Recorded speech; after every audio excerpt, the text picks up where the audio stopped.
La suite de l'histoire. Un an passe. Le père part rechercher son fils.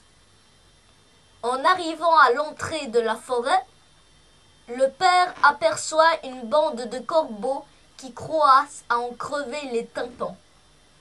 Mais, au milieu de ce vacarme, il entend une voix d'homme. « Tourne, tourne, vite la page, vite !»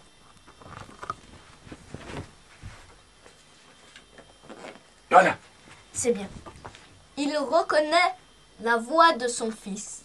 « Mon père, tu ne me verras pas aujourd'hui. » Le père se retourne et voit un corbeau plus petit que les autres, qui le regarde et ouvre grand le bec en disant « Mon père, tu ne me verras pas aujourd'hui. » Puis la bande de corbeaux s'envole dans un même ensemble à la cime d'un grand arbre.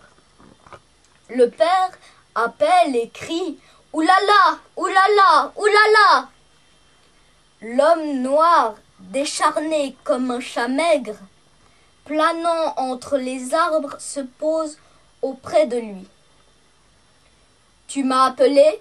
Que veux-tu? » « Je veux mon fils Even Coadalan que je t'ai loué comme apprenti pour 1 an. » « Tu arrives un peu trop tôt.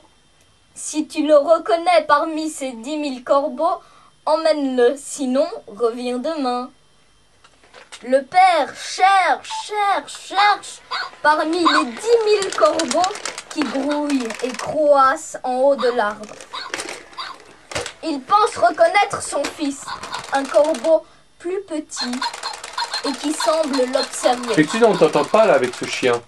Mais je t'ai dit de te taire, Yuki. Il pense reconnaître son fils, un corbeau plus petit et qui semble l'observer. Mais, hélas, il se trompe et repart seul. Le lendemain, dès le chant du coq, « Arrête !» Le père est devant la forêt. Il aperçoit une bande de corbeaux. Il se dit « Encore une bande de corbeaux !» Mais à ce moment-là, il tourne la tête et voit une bande de colombes blanches qui roucoulent. Raté! Je t'ai dit que c'était raté!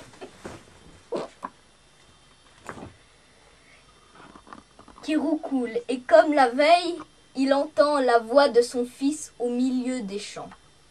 « Père, écoute-moi bien. Oulala est un magicien, et ce magicien est le diable.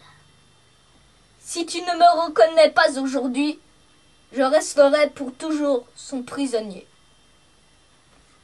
Va au château de l'air, tu me trouveras dans une cage avec d'autres oiseaux.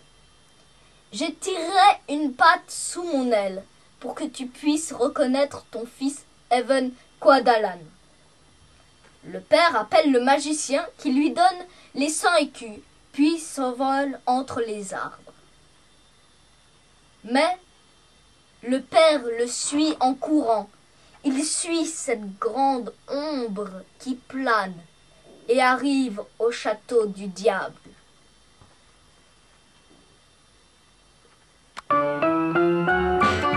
Bye bye.